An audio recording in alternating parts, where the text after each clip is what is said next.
Hello everyone, स्वागत करते हैं आप सभी का आज के इस नए प्रैक्टिस सेट में। तो फ्रेंड, यह है प्रैक्टिस सेट नंबर 14। तो यह प्रैक्टिस सेट नंबर 14 होने वाला। अभी तक हमने 13 प्रैक्टिस सेट करवा दिया है। अगर आपने वो सब वीडियो नहीं देखा है तो इसका लिंक जो है वो हम डिस्क्रिप्शन बॉक्स में हम डाल दिए हैं, तो वहाँ से जाकर आप सारे वीडियो को आप एक साथ देख सकते हैं। तो फ्रेंड्स, इसमें जो प्रश्न हैं सभी प्रश्न परीक्षाओं में बार बार पूछे गए प्रश्न हैं और सभी जो हैं वह आसान शब्दों में हम बताने की कोशिश करेंगे।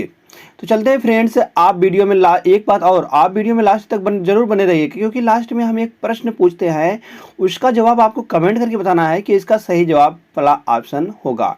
तो देरी न करते हुए आज का जो पहला प्रश्न है वह पहला प्रश्न क्या है। पहला प्रश्न दिया गया, एक दुकानदार ने 2600 अंकित मूल्य वाले, एक दुकानदार है उसका अंकित मूल्य जो है 2600 अंकित मूल्य वाले एक टेबल फैन को 18% की छूट पर खरीदा। कितने परसेंट की? 18% की छूट पर खरीदा। उसने इसका अंकित मूल्य 2800 रखा। अब पहले 2600 रुपये था, अब 2800 रुपये रखा और इस पर 15% की छूट दी। इससे उसे कितना लाभ होगा? अब इससे पूछना है कि उसका लाभ कितना होगा। तो हम देखेंगे कि 18% की छूट पर खरीदा। अगर हम 2600 का 18% की छूट है तो वह कितने में खरीदा? हम कहेंगे उसको 82 रुपये में खरीदा। कितने में? 18% छूट देंगे तो 82 तो आएगा, 82%, मतलब कि 82% पर खरीदा उसको। तो 82/100, 2 जीरो से 2 जीरो कट जाएगा। अब यहाँ से हम 26 गुणे 82 कर देंगे। कितना? 26 गुणे 82। तो 26 गुणे 82 निकल के आएगा। 6 दूनी 12, 2 दूनी 4, 8 छंग 48, 8 छंग 48, 4 52, 48 4 52 के 2, 52 के 6 दूनी 12, 48 2 52, 52 1 53 के 3, हासिल लावा 5, 8 दूनी 16, 16 5। अगर हम 16 और 5 करेंगे तो 16 और 5 21 हो जाएगा, 21। तो यह हो जाएगा 2132। अब इसी प्रकार से हम इसका देखते हैं 2800 का। अब वह कह रहा है 15% की छूट। 15% की छूट मतलब 85 रुपये में। 85/100, 2 जीरो से 2 जीरो चला जाएगा। तो 85 गुणे 28 गुणे 85, 85, 8 पंजे 40, हासिल लगाओ 4, 5 दूनी 10, 8 अठाई 64, 64 10, 64 10, तो 64 10 74 हो जाएगा। 74 और 4, 74 और 4 करेंगे तो हो जाएगा 78, मतलब 8, हासिल लगाओ 7, 8 दूनी 16, 16 और 7, 8 दूनी 16, 16 6 22 1 23, 23, 16 7 23, तो 2380, 2380। अब हम दोनों का निकाल लेंगे अंतर। दोनों का अंतर कितना निकल के आ रहा है? तो दोनों का अंतर वही तो पूछा है कि उसे कितने रुपए का लाभ हुआ, तो लाभ कितने रुपए का होगा। अगर दोनों का अंतर निकालेंगे तो आ जाएगा 8 3, 3 में से 1 गए 2, तो 248 रुपये का उसे लाभ हो गया। कितने रुपए का फ्रेंड्स? 248 रुपये का उसे लाभ हो गया। अब चलते हैं हम फ्रेंड्स नेक्स्ट क्वेश्चन पर। आशा करते हैं आपको यह क्वेश्चन समझ में आया होगा। नेक्स्ट क्वेश्चन है, आरएस 1800 में, मतलब 1800 की कोई एक वस्तु को बेचकर मिला लाभ उस लाभ की तुलना में 3 गुना है जो इसे 1350 में बेचकर प्राप्त होता है। कौन सा? जो इसे प्राप्त होता है। तो क्रय मूल्य सपनों का क्या है? क्रय मूल्य तो वही है। क्रय मूल्य क्या है? क्रय मूल्य सीपी है। सीपी कह रहा है उसे, यहाँ पर हम मान के चल रहे हैं x रुपये का लाभ होता है। कितने पर? 1350 रुपये में x रुपये का लाभ होता है। अब बताया गया है कि 1350 रुपये में बेचकर प्राप्त लाभ का 3 गुना है। कौन सा 3 गुना है? ये वाला हम 1800 रुपये में बेच रहे हैं, या इसका 3 गुना है, मतलब कि 3x हो जाएगा। जब 3 गुना है तो 3x हो जाएगा। अब यहाँ से दोनों का हम अंतर निकालेंगे। दोनों का अंतर कितना निकल के आ रहा है? हम कहेंगे 5 4 और 0, 450 रुपये निकल के आ रहा है। 450 रुपये निकल गया। और इसका अंतर कितना है? इसका अंतर देख रहे हैं तो इसका अंतर 2x आ रहा है। 2x बराबर 450, तो x बराबर कितना आ जाएगा? तो x बराबर निकल के आएगा, यहाँ से जब इसको काटेंगे तो 2 दूनी 4 और 25 दूना 50, 25 दूना 50, 225 रुपये निकल के आ जाएगा उसका लाभ। अगर 225 रुपये x बराबर निकल के आ गया 225 रुपये, तो हम 1350 में से हम जैसे ही 225 रुपये को घटाएंगे, 225 रुपये क्या है? यह लाभ है।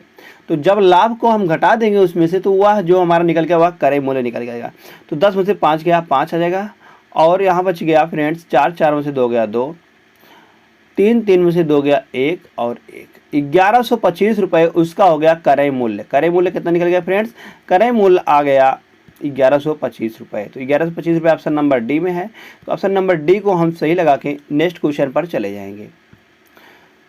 अब दिया गया क्वेश्चन नंबर 3, दो संख्याएं 9:11 के अनुपात में हैं, यदि उनका महत्तम समापवर्तक HCF 23 है तो दोनों संख्याओं में कितना अंतर है? अगर हम दोनों संख्याओं में अंतर पूछते हैं तो जो अनुपात का अंतर आएगा वही दोनों संख्याओं में अंतर का आएगा। अगर हम यहाँ पर अनुपात का अंतर देखते हैं फ्रेंड्स, तो अनुपात का अंतर 2 आ रहा है, 2 आ रहा, 9 2 11, 2 का आ रहा है। तो यहाँ से अगर हम इसमें 2 में अगर हम HCF का गुणा कर देंगे तो यही आ जाएगा उसका आंसर। तो उसका अंतर क्या निकल गया? 23 दूना 46, 23 दूना 46 निकल के आ जाएगा। तो 46 किस ऑप्शन में? ऑप्शन नंबर बी में फ्रेंड्स। ऑप्शन नंबर बी को जैसे हम सही लगाएंगे तुरंत हम नेक्स्ट क्वेश्चन पर चले जाएंगे। क्वेश्चन नंबर नेक्स्ट है, RS 7350 की एक धनराशि को ABC और D में 3:7:11 7:9:11 के अनुपात में विभाजित किया जाता है। A और D के हिस्से का योग कितना होगा? हमको A और D के हिस्से का योग बताना है। अगर हम बात करते हैं A/B/C/D, तो कितना यहाँ पर 3:7:9:11। तो अगर हम इन तीनों को जोड़ देते हैं तो 7 3 10, 10 11, 11 10 21, 21 9 30, 30 रेशियो बराबर दिया गया है 7350 रुपया, 7350 रुपये, 73,500। तो 1 0 से 1 0 कट जाएगा तो 1 रेशियो बराबर निकल गया। 1 रेशियो बराबर क्या निकल गया? 1 रेशियो बराबर 3 दूनी 6, 13, 4 4 3 12, 12 1 13, 15, 5 3 15, 0, 2450 रुपया 1 रेशियो बराबर निकल के आ जाएगा। तो हमको ज्ञात करना है A और D के हिस्सों का योग। तो A और D का हिस्सा कितना है? A और D का तो 11 3, 11 + 3 तो कितना है? 14 आ जाएगा। तो 14 रेशियो बराबर हमको निकालना है। तो 14 रेशियो बराबर हमको फ्रेंड्स निकालना है। अगर 1 रेशियो बराबर 2450 आ गया है तो 14 रेशियो बराबर, तो 14 दूना 28, तो 24 50 गुणे 14, तो यहाँ से निकल गया 0, 14 पंचे 70, 14 पंचे 70 के 0 हासिल लावा 7, तो 14 चौका 56, 14 चौका 56, 56 और 14 चौका 56 और 7, 56 और 7 63, 63 के 3 हासिल लावा 6, तो 14 दूना 28, 28 और 6, 28 6 हो जाएगा फ्रेंड्स 34, 28 से 34, तो 34,300 रुपया आ जाएगा। 34,300 रुपया निकल के आ जाएगा दोनों का योग। तो 34,300 रुपया ऑप्शन नंबर डी में है। ऑप्शन नंबर डी को हम सही लगा के नेक्स्ट क्वेश्चन पर चले जाएंगे। तो नेक्स्ट क्वेश्चन होने वाला है, एक निश्चित राशि 6 वर्षों में स्वयं की 2 गुनी हो जाती है। अब बता रहे स्वयं की 2 गुनी हो जाती है, वही राशि उसी ब्याज दर पर कितने वर्षों में कितने समय में स्वयं की 5 गुनी हो जाएगी। अब बताना है कि कितने समय में स्वयं की 5 गुनी हो जाती है। अब एक निश्चित राशि है वह 6 वर्षों में, अब माना कि निश्चित राशि क्या है? यक्स है, वह 6 वर्षों में, तो यहाँ से अब बात करेंगे 6 वर्षों में, 6 वर्षों में वह बता रहा है स्वयं की 2 गुनी हो जाती है। तो ब्याज कितना बढ़ा? अगर 1 गुना है तो ब्याज कितना बढ़ा? अगर वह राशि है तो 2 गुनी होगी, तो 1 गुनी उसका ब्याज हो गया। मतलब कि ब्याज की बात करें तो ब्याज 1 आ रहा है। अगर फिर होता है वही राशि उसी ब्याज दर पर कितने वर्षों में स्वयं की 5 गुनी हो जाएगी। अब 5 गुनी होना है, 5 गुनी होना है, तो क्या 5 गुनी होगा? अगर राशि 1 है तो 5 गुनी होगा, मतलब कि 4 ब्याज हो गया। एक राशि है तो 5 में से 1 चला 4, तो 4 ब्याज है। अब यहाँ पर 1 ब्याज है तो 6 वर्षों में, तो 4 ब्याज कितने वर्षों में हो जाएगा? तो हम कहेंगे 6 गुणे 4, 6 गुणे 4, तो बराबर 24 वर्ष निकल के आ जाएगा। कितना वर्ष? 24 वर्ष निकल के आ जाएगा। तो 24 ऑप्शन नंबर ए में है, तो ऑप्शन नंबर ए को सही लगा के हम चले जाएंगे तुरंत ही नेक्स्ट क्वेश्चन पर। तो नेक्स्ट क्वेश्चन होने वाला है जो कि आखिरी प्रश्न है। 5 वर्ष पूर्व आखिरी प्रश्न है। तो 5 वर्ष पूर्व ए, बी और सी की औसत आयु का योग 20 वर्ष है। तो कितने का? ए, बी और सी का औसत आयु जो है वह 20 वर्ष है। अगर हम इनका योग निकालते हैं तो योग निकालने के लिए इन तीनों को आपस में जोड़ देंगे।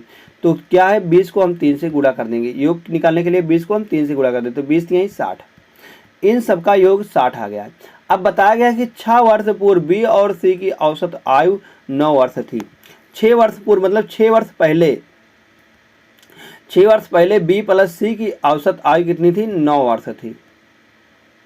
तो अब कितना हो जाएगा? अब की बात करते हैं हम प्रेजेंट टाइम में। तो 6 वर्ष पूर्व बता, तो 6 इसमें बढ़ेगा, 6 इसमें बढ़ेगा, 6 6 12। तो 9 वर्ष थी, औसत आयु 9 वर्ष थी। तो इनका योग कितना आ जाएगा? 9 गुणे 2 18 वर्ष आ जाएगा। अगर इसके बाद करते 6 दूनी 12, तो 12 इसमें और जोड़ देंगे, तो 12 18 कितना निकल के 30 निकल के आ जाएगा। तो बी और सी की अब की आयु जो है वह 30 वर्ष है। और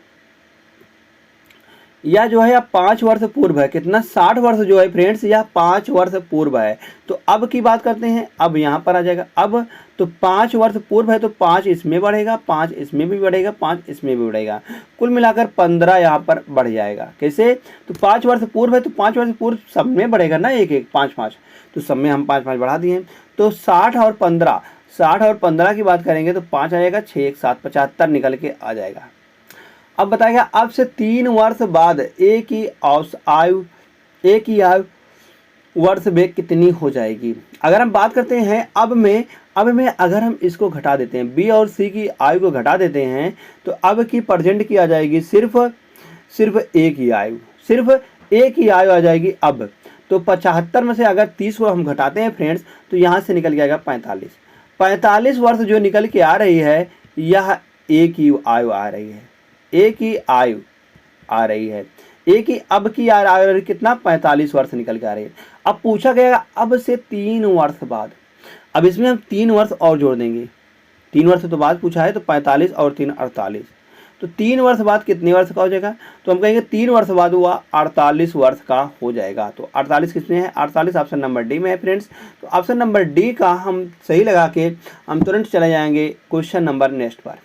तो क्वेश्चन नंबर जो आखिरी प्रश्न है फ्रेंड्स, यह आखिरी प्रश्न है। आखिरी प्रश्न को आपको कमेंट करके बताना है कि इसका सही जवाब क्या आएगा। तो संख्या दी गई है, संख्या 24 83 में किस छोटी से छोटी संख्या को जोड़ने पर यह 3 4 5 और 6 से पूर्णतः विभाज्य हो जाएगी। फ्रेंड्स इसमें से बताना है कि कौन सा संख्या है जो हम इसमें जोड़ दें, यह 3 4 और 5 6 से पूर्णतः विभाजित हो जाएगी। तो धन्यवाद दोस्त। अगर आपको हमारा वीडियो अच्छा लगता हो तो प्लीज़ वीडियो को लाइक करना, और आपने अभी तक हमारे चैनल को सब्सक्राइब नहीं किया तो प्लीज़ हमारे चैनल को जरूर सब्सक्राइब कर लीजिएगा, और नोटिफिकेशन बेल आइकन को दबाना ना भूलिएगा, जिससे कि लेटेस्ट वीडियो आने पर आपके पास तुरंत नोटिफिकेशन पहुंचता रहे।